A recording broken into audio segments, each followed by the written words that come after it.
Yasodanandana Rajajaranjana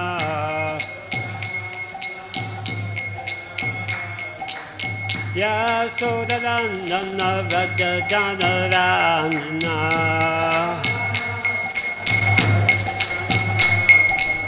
Yamuna Tira Vanachari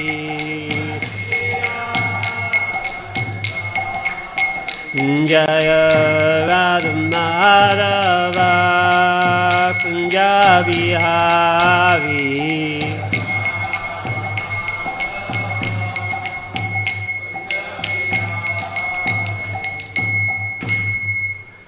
Jaya Mishnupad Paramahamsa Prabhupada Stotara Satta Shri Srimad His Divine Grace A.C. Bhaktivedanta Swami Maharaj Srila Prabhupada Ki Ananta Koti Vaishnav Vrindi Ki Srimad Bhagavatam Gantaraj Ki Oh glories to the assembled devotees Oh glories to the assembled devotees Oh glories to Sri Sri Guru and Gauranga.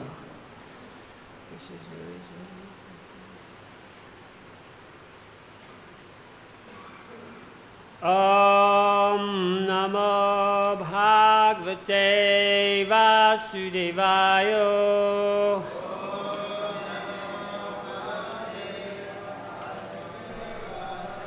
Om Namo Bhagavate Vasudevaya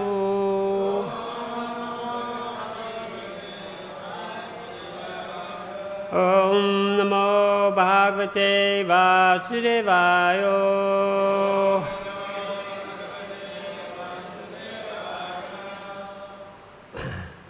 So with the blessings of the Vaishnavas today I would like to discuss some sweet pastimes that Krishna had, pastimes that Krishna had with his father Nanda Maharaj. So I've chosen Srimad Bhagavatam, Canto 10, Chapter 24, Text 35, if somebody, 10, 24, 35.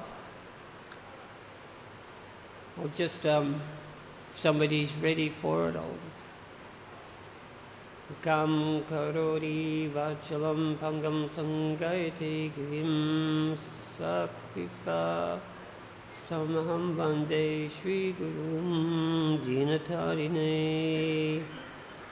Okay, Krishnastvanyamatam Rupam Gopa Vishrambanam Gata Sailo Shmiti Bruvan Buri Balamadad Brihad Vapu Krishnastanya Tamam Rupam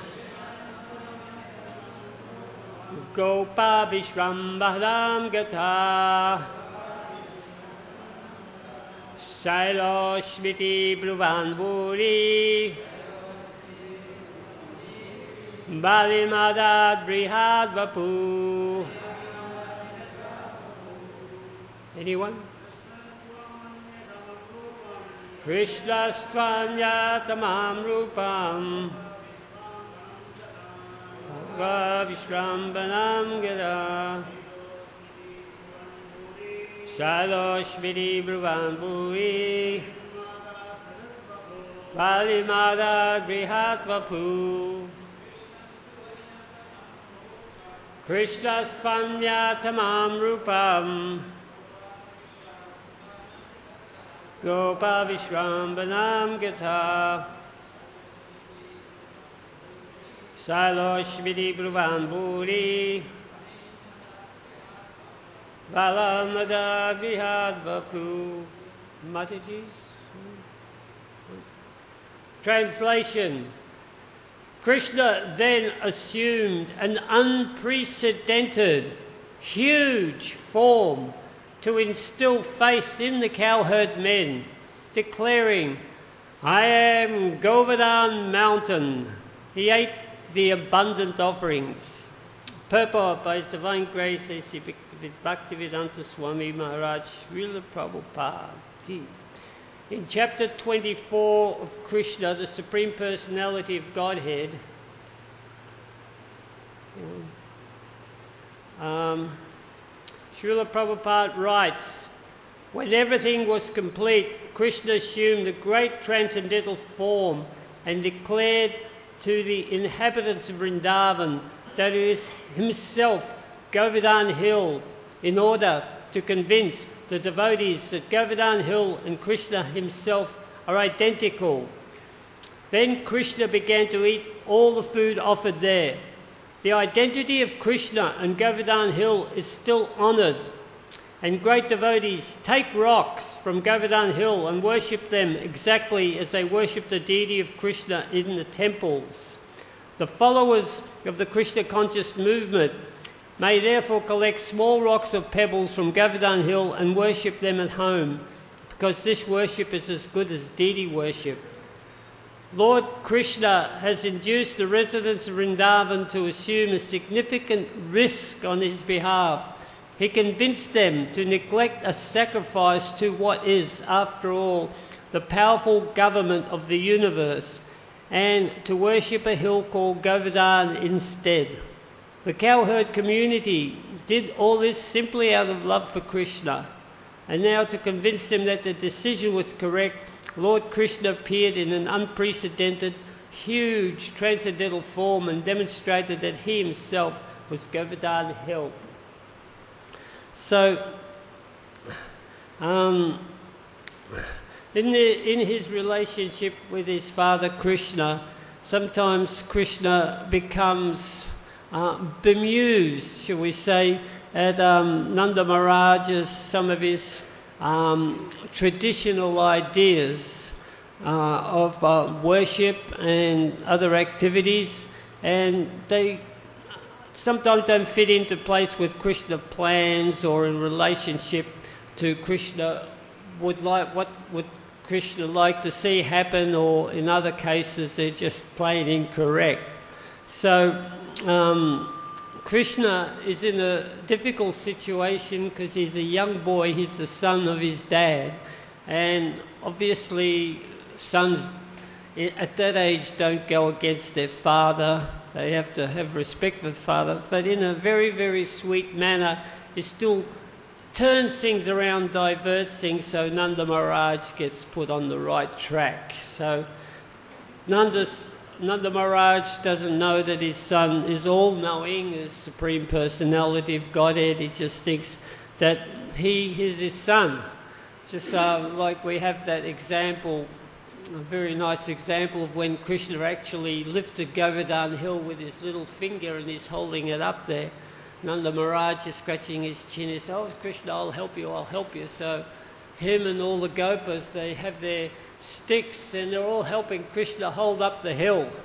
So Krishna just lets them take the strain for just one fraction of a second. And all of a sudden the hill comes bearing down on them and help, help. And Krishna corrects everything again. The hill wobbles a bit.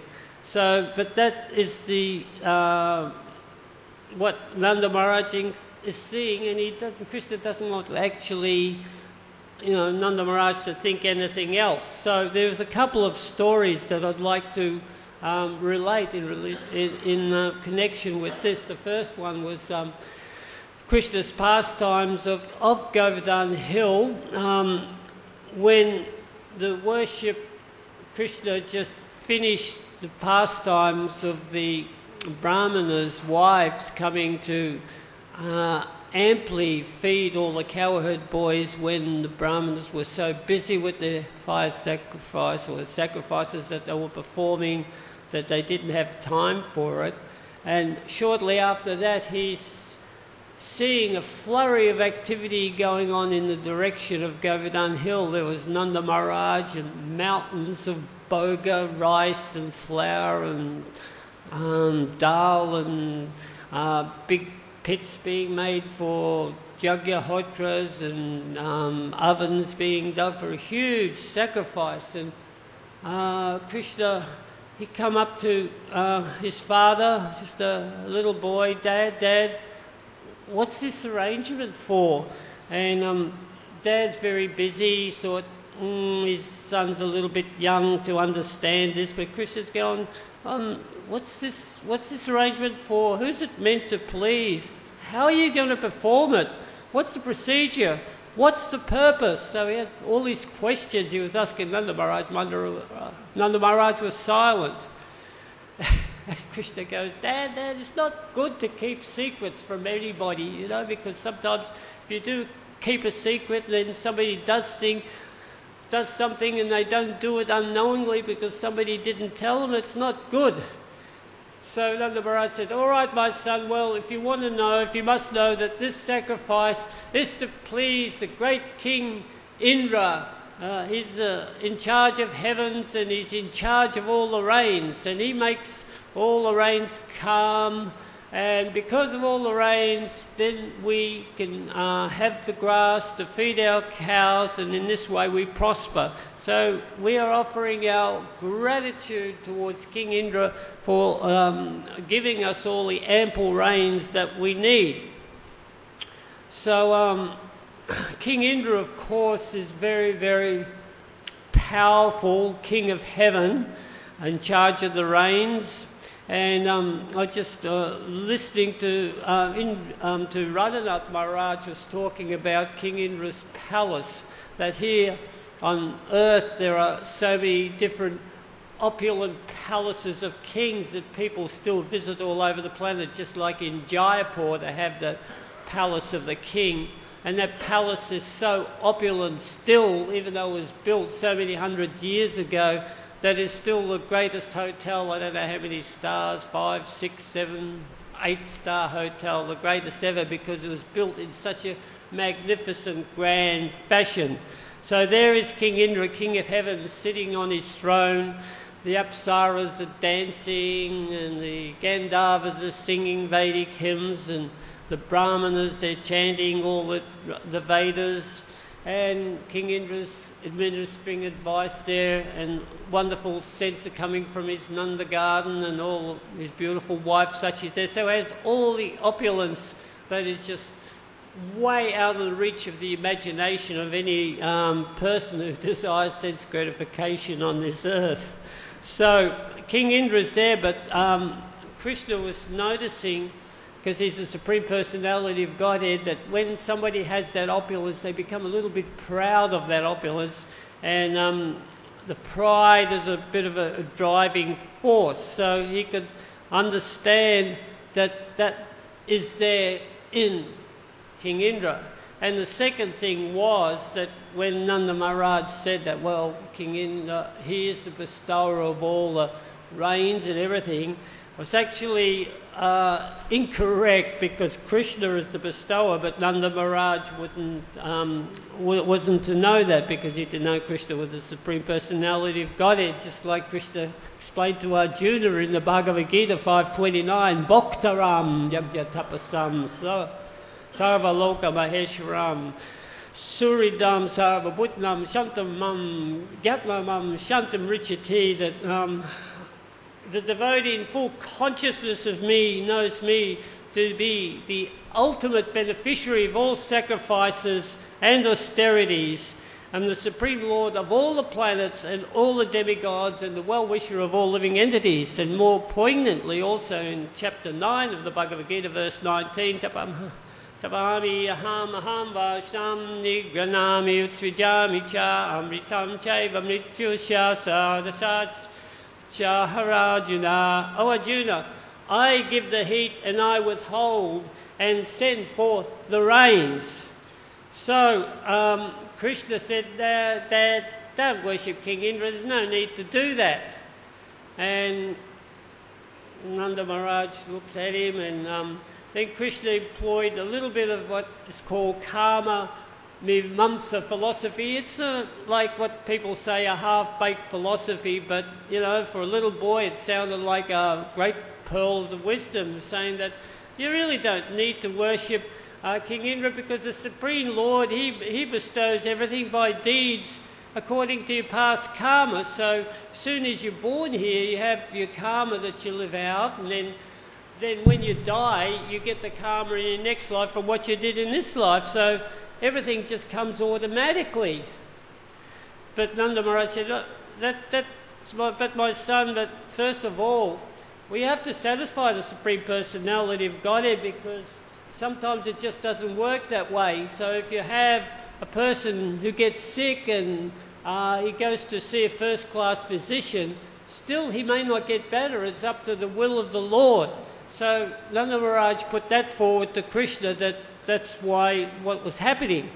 Krishna goes, no.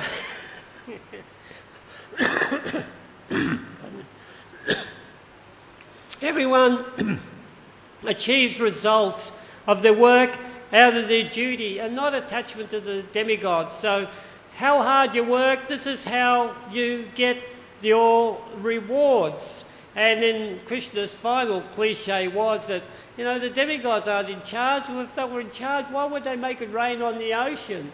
You know, they make it rain here and they make it rain on the ocean. So it's just our work that we put in. This is what happens. This is the result that we get. Karma, Mimamsa philosophy. So best worship Govardhan Hill and the Brahmanas. Have nothing to do with King Indra. Of course, Krishna really wanted to insult King Indra. So Nanda Maharaj said, "Okay, Krishna, if that's what you want, we'll make a separate arrangement. We'll finish this worship of King Indra, and then we'll worship Govardhan Hill and all the demigods." And Krishna goes, no, I haven't got time for that, because actually you've got everything here that's going to take too long. It's elaborate worship. No, just get everything that you've got here now, and we'll worship Govardhan Hill right here and now. And because Krishna is so close to everyone's heart, they all love Krishna so much, it wasn't the philosophy so much, they just wanted to do what Krishna said, so they said, okay, we'll worship Govardhan Hill.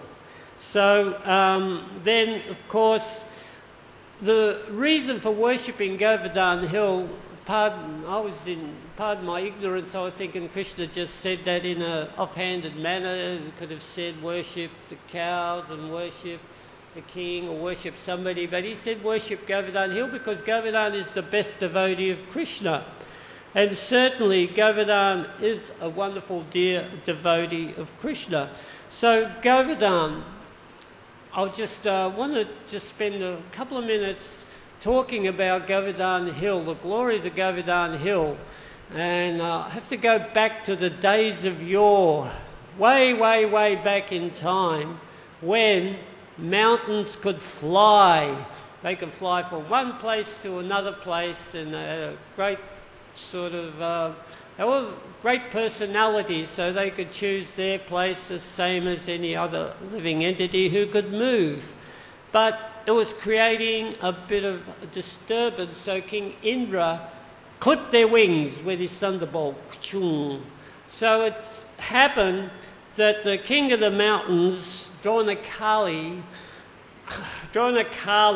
settled in Salma Dweep, which is approximately about 5.5 million miles from this Earth planet. And he had his beautiful son with him, Govardhan. And Govardhan was an extraordinary mountain by anybody's view. It was just a beautiful, special mountain, and Dronakala was very proud of his son. So one day, this great sage, one of the early sages, descendant of Brigu, Pulasta Muni, he was flying past by Mantra, by Vimana, and he goes, oh, what's that? What's that beautiful mountain there? And immediately became attracted to Govardhan. And he come down and he said, I really need a mountain like that to help me with my austerities and perform my sacrifices. And I need to take, I need a mountain for Kazi. That's where I live.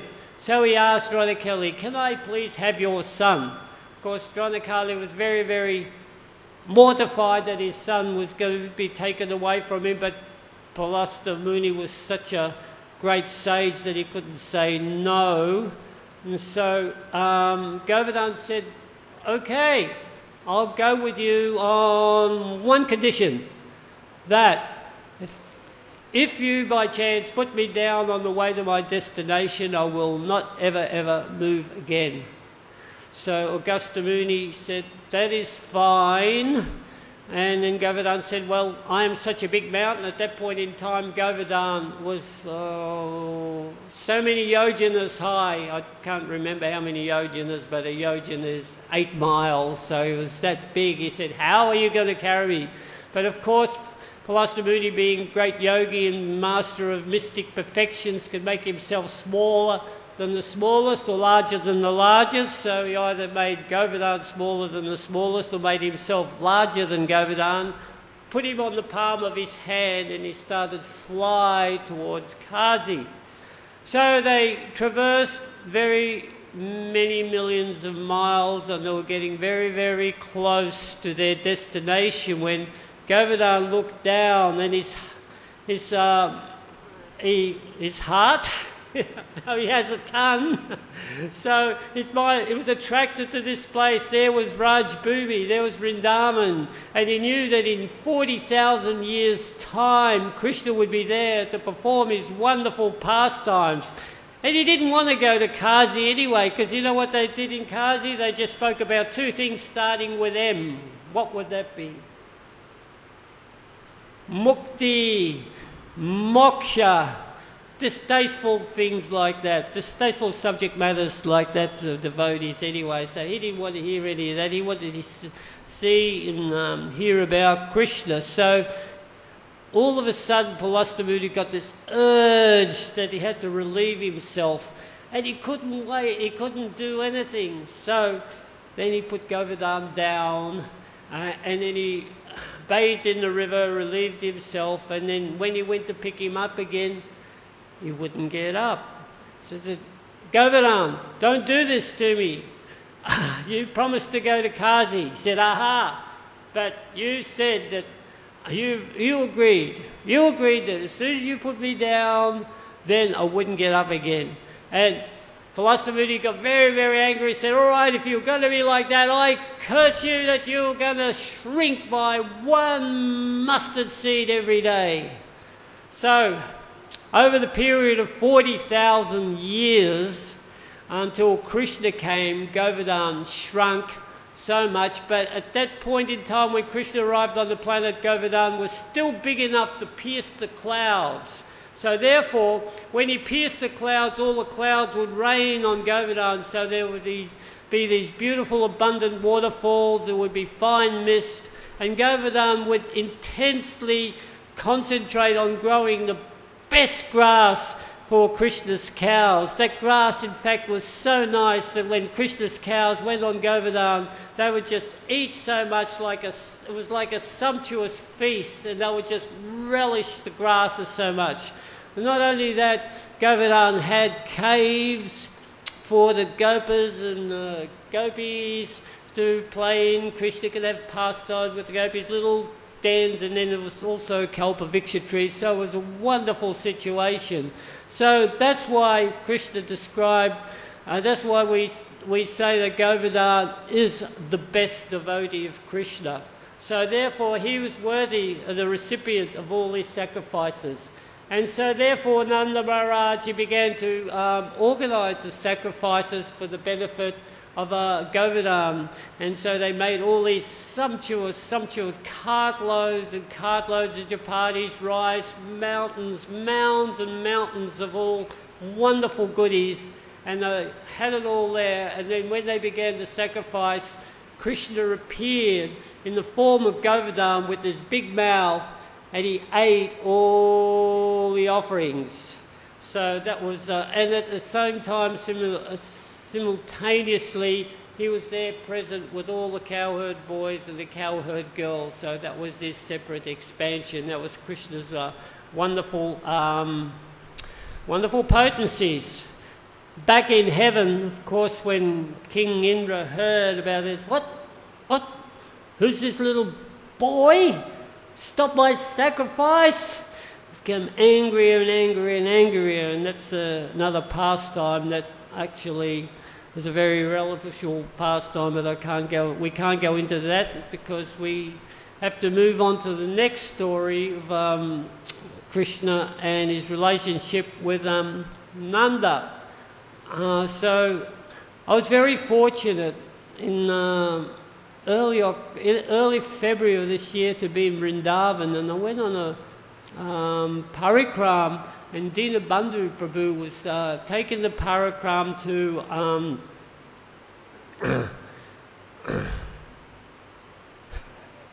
come on, to Pavana Sarovar, not Manasa, Pavana Sarovar. So it was at New Nandagram. At New Nandagram, that's where Nanda Maharaj had his house, right on Pavana Sarovar. So they were all living there, and one morning there was a flurry of activity in the kitchen. Mother Yasoda's cooking away busily, the fire's all going, and there's pots there, and these wonderful kachoris are starting to emanate from the fry pan. And Krishna said, Mom, what are you doing? She said, I'm cooking for Nanda Maharaj. Don't disturb me, sort of. I'm very busy. He said, Mom, can I have some kachoris? She said, no, these are for Nanda Maharaj. He's going away on pilgrimage. What? Where's he going? He said, don't bother me. I'm so busy, he's leaving today. Go and ask him. Right, so Krishna finds Nanda Maharaj, and he said, Dad, Baba, are you going away? He said, yes, my son. I'm going on a pilgrimage far away to Prayag to visit all the holy rivers there.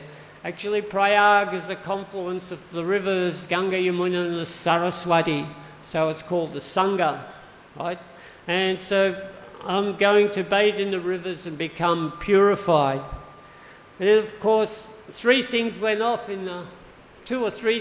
off in Krishna's mind. First of all, that why go to Prayag when Krishna's here? He's the ultimate purifier. He is there. So his dad was going away. That's another very, very hard thing, because when there's a young boy and your dad goes away, I think I remember this one. My first memories of running to see my dad, running, and so the son always misses their dad, and his dad was going away for a while, so that wasn't very good. And the third thing was that Krishna wanted all the kachoris. He didn't want. He's already eyeing off the kachoris, very, very hungry. So he said, Dad, today's not a good day to go. He was leaving Prayag. He said, tomorrow is a way better day. It's Akshaya Tirtha day. So Akshaya Tirtha falls around the 1st of May, last day of April, 1st of May. And on Akshaya Tirtha day, nothing ever diminishes. There's always a good result. So on Akshaya Tirtha day, it's always good to open a business, move into a new house, start a journey. In fact, Dinabandhu explained that in Nandagram, everything is booked out on Akshaya Tirtha day for weddings, because it's a great day for weddings, because on that particular day you don't need to consult an astrologer. It just, happiness is ever increasing on Akshaya Tirtha day. So Krishna said, Nanda, go tomorrow, Dad, it's much better. So Nanda Maharaj said, okay, I'll leave tomorrow. So there was a significant chapter in the Krishna book also, where Nanda Maharaj meets Vasudeva. Who's read that chapter? Anybody remember reading that chapter? So it's a small chapter, but straight after Krishna was born, there was a big celebration, of course, that Nanda Maharaj has got a son, so all the Gopas came to see the wonderful son, and then the Gopis came. It said that the Gopis were struggling with the heavy weight of their breasts and their bangles and their hips, and finally when they got there, they were overcome with joy, and they start to throw butter and ghee and curd and yogurt all over the place. And then the Gopas, they became involved. They caught the fever of the festivities, and everybody's throwing all these wonderful dairy products around. And Srila Prabhupada just made a comment there that this is the opulence of the Vaishya community, that they have so much curd and yogurt and everything that they can play with it, and simultaneously they can trade it for diamonds and jewels and gold. They were ample. The village was just, Vrindavan village was just overflowing with wealth, and that comes from the opulence of the cows.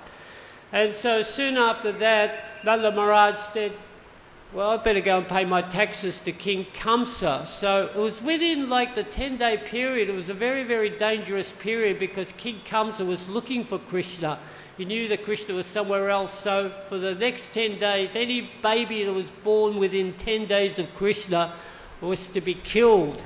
And also the other advisors that Kamsa said, yeah, not only that, but we've got to harass the Brahmanas and the cows, stop the sacrifices, really cut Krishna off there. So it was a very dangerous period. So Nanda Maharaj went to pay his taxes in Mathura, and at that point in time, Vasudeva, he'd been freed. He and Devaki had been freed by Kamsa. The one moment of remorse that Kamsa had, well, the 8th son's been born.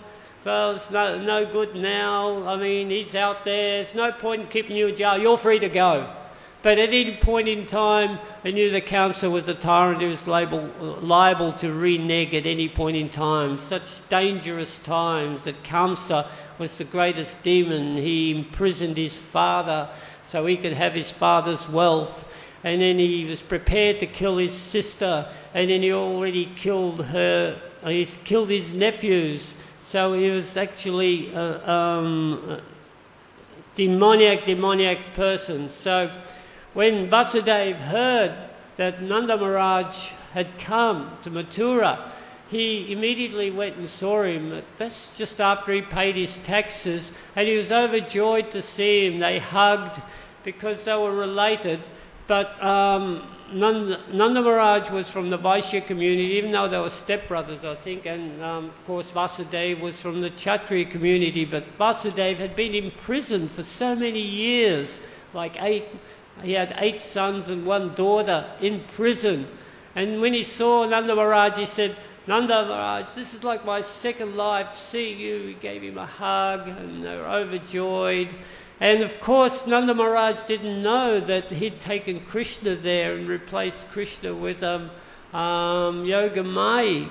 And to take Yogamaya and put Krishna there. So he had both sons. Nanda Maharaj had both sons because Balaram was transferred from the womb of Devaki to the womb of Rohini. And of course, Prabhupada says that actually Nanda Maharaj knew that Balaram was Vasudeva's son, but he didn't know Krishna was his son. So Vasudeva's saying, and how is things in Vrindavan? How are the cows? He was really, really busting to know how things were in Vrindavan because he knew the dangers of Kamsa. And so they discussed like that, and Nanda Maharaj said everything is great fortune. He says, yes, now you have a son at your age and you're very lucky. And he said, you better go back right now because I can sense that there's danger in Vrindavan. And the danger was there with a capital P. What was that? Putana witch! Horrible, horrible demoness.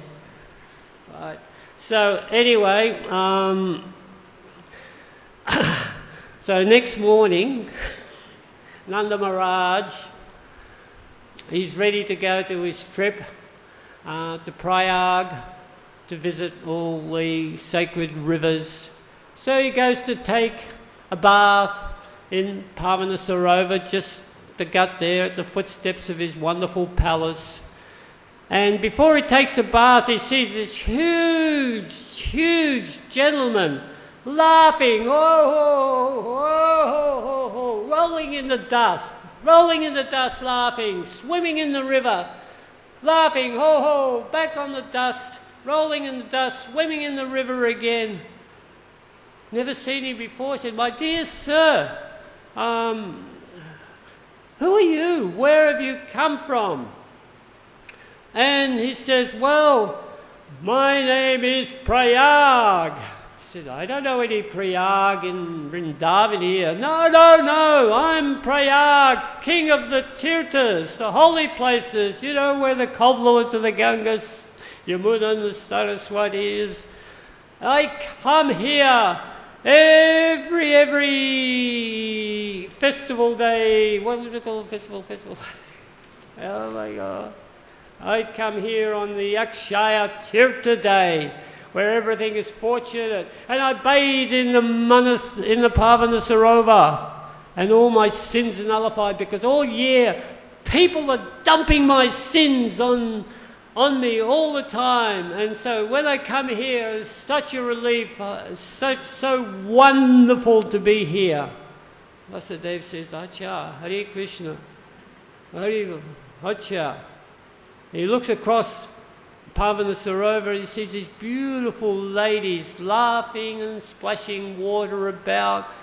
Never seen such elegance before. They're wearing gold saris with silver embroidered cotton, and he was just intrigued. He said, excuse me, where are you ladies from?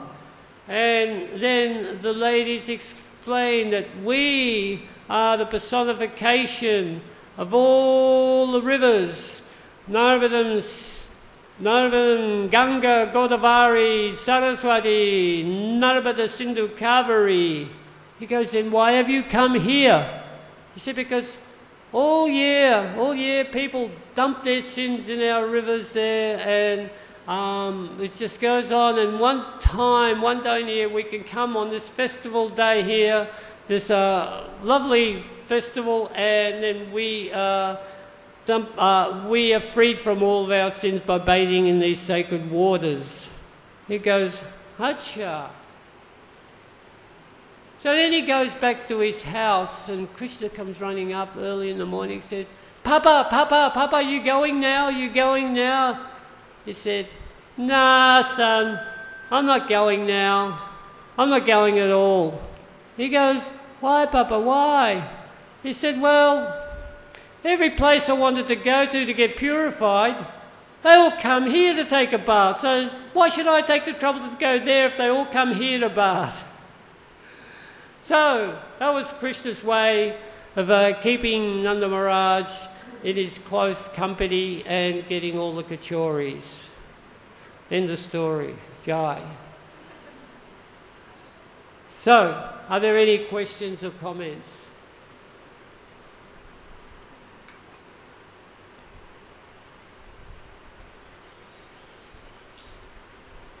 Nope.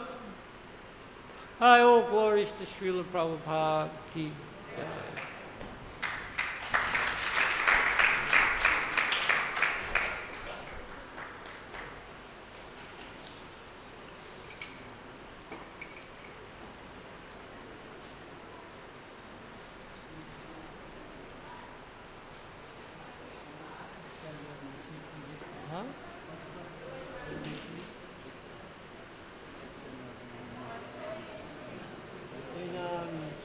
In Pavana Sarovar, I got that straight verbatim from Dina Bandhu Prabhu. So I don't know where he got that from, but I just repeated word for word what he said. Okay. Sorry. One point I don't understand. As a newcomer, I have no knowledge about this philosophy so much. Yeah. I want to accept why this sacrifice is made for Indra. Indra Puja. Well, Indra Puja was sort of, in those days, they used to, from the Vedas, it said that there's different sacrifice for worshipping the demigods. So they worship Agni Dev for, fire of digestion and fire. They worship Varuna. So there's different demigods in charge.